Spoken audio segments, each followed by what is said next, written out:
to teach small business owners how and why digital matters in their business. And I'm going to come back to that a little bit later when I talk about some of the social media stuff. The second element is around encouraging, enabling, educating and teaching our entire economy around why it's important to have innovation and entrepreneurship. Who considers themselves an entrepreneur? Why not? Thank you. Thank you. So it's interesting. At the moment, we've got a massive narrative around the importance of startups. It's fantastic. Last night, I was at an event. Where was I? Where was I last night?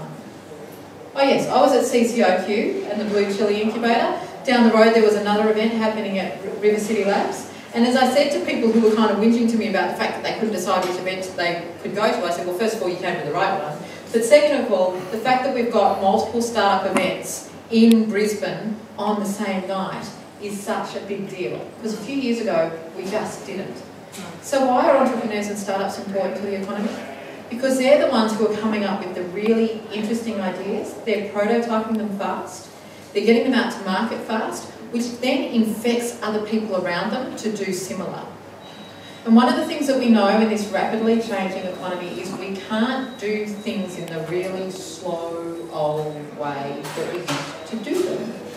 We can't wait for 6 months, 12 months, 24 months for a procurement process to get finished, let alone for actually a new implementation to happen. Whether it's an IT implementation or whether it's just a new product in your business.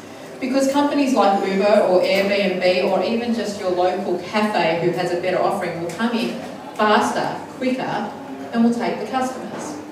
And of course what we also know is that with digital, and all of the elements that digital include, we're not just competing with the guys down the road anymore.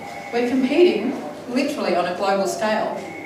Having said that, just as a side note, we've got a visiting entrepreneur in town, Tristan Pollock, at the moment. He is the resident entrepreneur in residence at 500 Startups, which is one of the more successful and well-known startup accelerators in the States.